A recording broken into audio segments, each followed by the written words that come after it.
Merry me, everyone. So I am here today on the Sagittarius full moon to do a bit of an energy reading for you. This is going to be for the phase of the full moon to the new moon, in Gemini.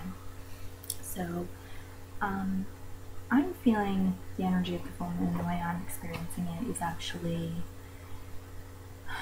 kind of having my energy zapped a little bit, just wanting to lay low and relax, and not having a lot of energy to remember to do things. And I think to an extent I've probably trained myself to do this with full moons because, as many of you know, the full moon is kind of the peak or the climax in energy within the cycle, the moon cycle. And from there, you go into the waning cycle, which I use kind of the downhill, so there's a build up till the full moon, and then there's the releasing, the waning moon. And it's in a fire sign, so very fiery.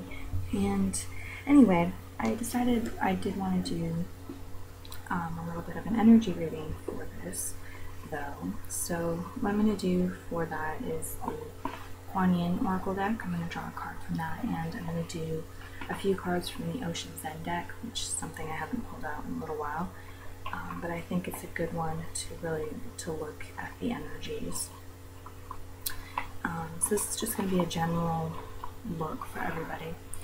I'm not breaking it down into elements or signs or anything. It's just going to be an overview for all of us. This is a really beautiful deck. This is the what do you call it? The back side of the cards. They're all like really gorgeous. Just want to get one card from here.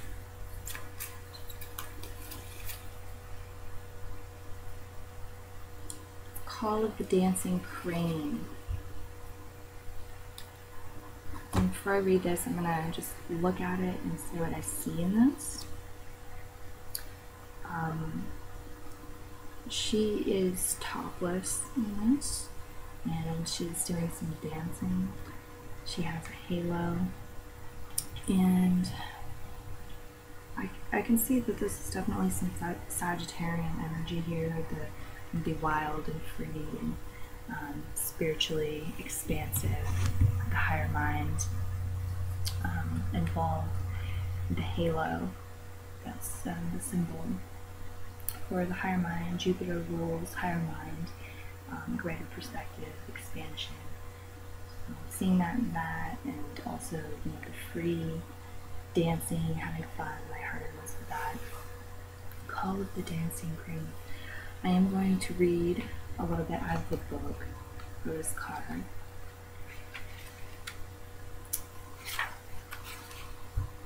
It's number 4,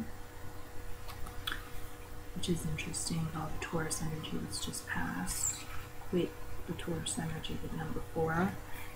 It's like the 4 corners of a house, the stability aspect. Let's see what we have here. Dancing crane moves through waters in muddy marsh with elegance and grace. The mating call and the dance of the crane is full of beautiful movement and flow. There are times when the astral waters of our emotional life become stagnant, and we will benefit from the healing movement, grace, and beauty of the dancing crane. The call of the dancing crane is a reminder that sound can be healing too. This is particularly so when your thoughts, beliefs, and emotional patterns do not support you in living the spiritual destiny you were born to live.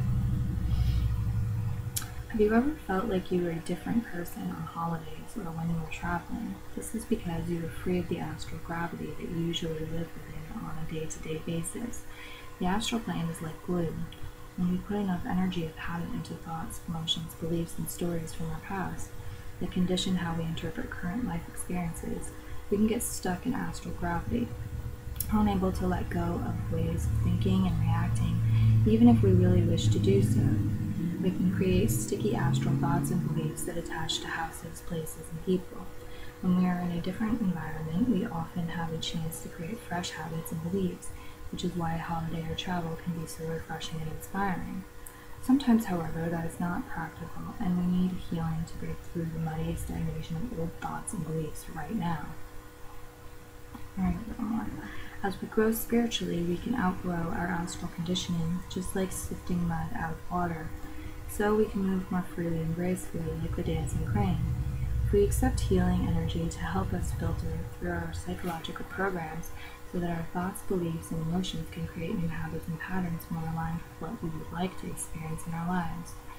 These filtered energies can become more powerful than old stories about life that no longer support us in living according to our spiritual life. Okay, yeah, that's very interesting. I think a part of what this is about is us moving out of the Taurinian energy and the Mercury retrograde that happened in Taurus, where we were doing retrospection, redoing things, having things pulled up from the past, reevaluations of things.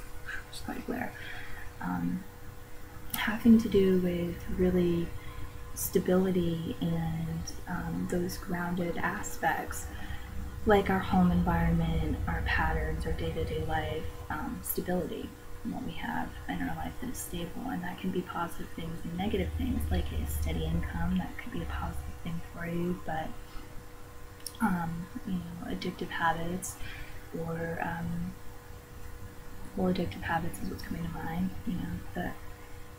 That can be things that wear us down. So I think that this phase from the full moon in Sagittarius to the new moon in Gemini is going to be shaking some of that off, sifting through it, the emotional attachments to some of the things that maybe keep us grounded, but hopefully for the majority of us it will be good and pleasant, not too much hard work, and just lightening us up. This could be for some people getting rid of excess baggage that they have in their homes, doing some spring cleaning, things like that can be really freeing. But it might be just like lighter activities in your life, going out dancing, doing things that are fun for you, instead of all of the work, or discipline. And it can be, I think, about shaking off some of the chains that we have applied to ourselves out of familiarity that keep us going. I'm thinking of like coffee, stimulating yourself with coffee, caffeine constantly in order to work and get an income to pay for your home, your car, etc. You might be able to find some alternative for that. Some people are going to be going on vacations. There's definitely a Sagittarian energy here and a Gemini energy here that is a shift from the strong Taurus energy. And a bit of kind of Scorpio energy in there with Taurus too. Mars is retrograding through Scorpio, I believe. It's right near Scorpio, but I think it's in Scorpio, and so there's that polarity of Mars going backwards through the past with Scorpio, and that emotional stuff, that weighty, dark stuff, and then Mercury going backwards through Taurus, which is ruled by Venus. And so we've got the Venus-Mars polarity with the Scorpio-Taurus polarity that we've been experiencing for a while.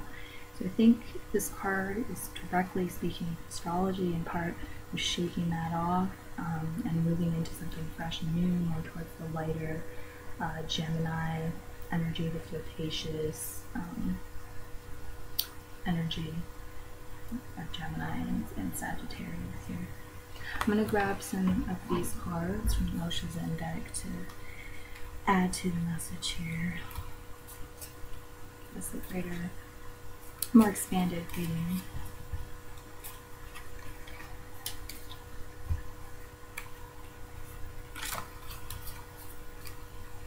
Okay, I'm thinking 3 with this. Okay, yeah, we have the 21 major arcana, completion. So again, there's the completion of the peak energy, the completion of the energy buildup of the full moon,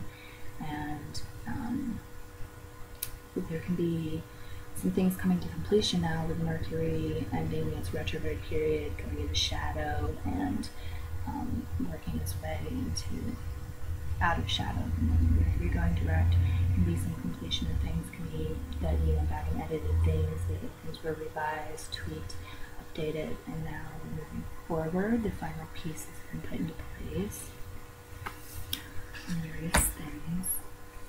We have the Beyond Illusion card, which is the 21 of Major Arcana. I mean, it's the 20 of Major Arcana right before 21. There's a butterfly on here, again, kind of freeing energy. This has to do with moving beyond illusions that are negative or positive. You can be kind of living in an illusionary world, a dream world, and not have your feet firmly planted on the ground, and that can be satisfying for a little while, or a defense mechanism, kind of thinking of like using hallucinogens or drugs, or it doesn't necessarily need to be that though, just living in your own fantasy world, kind of, having beliefs and attachments to people, or places, or situations, activities, things of that nature, and having it not really be rooted, not be practical, and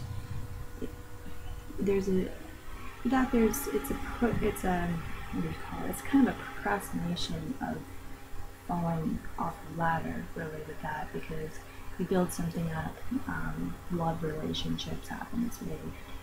Sometimes you have a perspective and you view a person a certain way, you think they're a certain way, and you create illusions that block out darker realities in your awareness. So you overlook the negative qualities. You think nothing bad will ever happen in this relationship.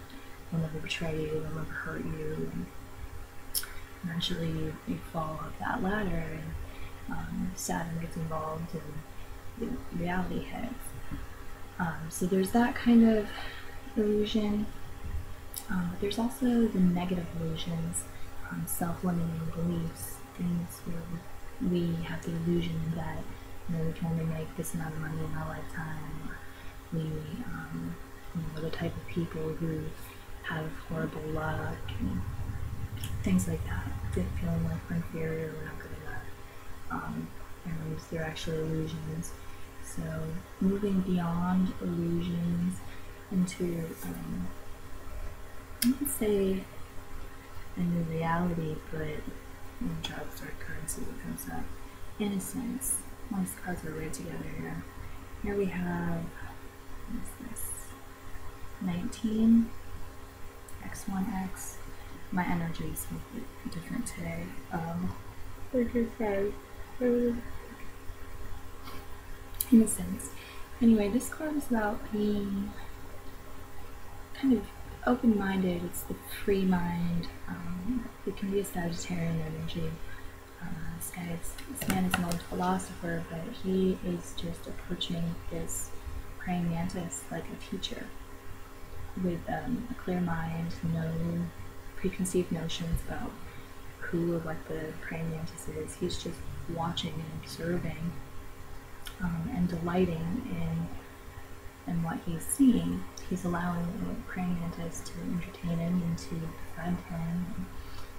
He's just experiencing the joy of being with another being who's different than him. So this is the energy of openness, innocence, playfulness, journeyings to an extent. What's the word I'm trying to think of here? Not journey, but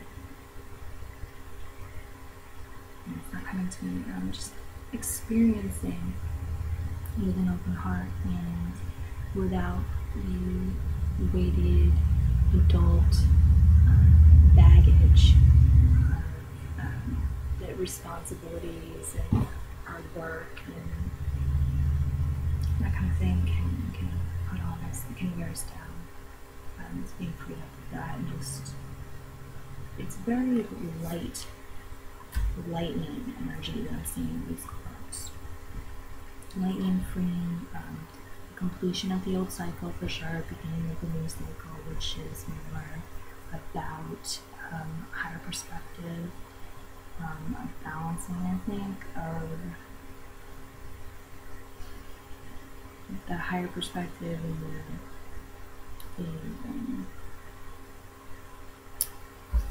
the kind of ignorance is an unknowingness, okay, and illusions, with Jupiter type energy, which is benevolent and expanding, balancing that freedom loving and joyous with the grounding energy that's been set in place from the Mercury retrograde and the past cycles that have been going on. So it's moving forward in a lighter way, a more liberated way, working on liberating ourselves from some things, I think. And I think the advice in here is to kind of try to embrace that lighter energy, the Gemini energy, the mutable energy, Sagittarius energy that has those aspects to it. I'm going to draw another card. Okay, we have past lives is the next card. And then the Master. So, yeah, the pattern really continues there from what I'm seeing. The Master card. And I'm sorry about the glare here. The past lives card. The Master card is about, it's a Zen master. It's not the control over another master, it's the control over oneself.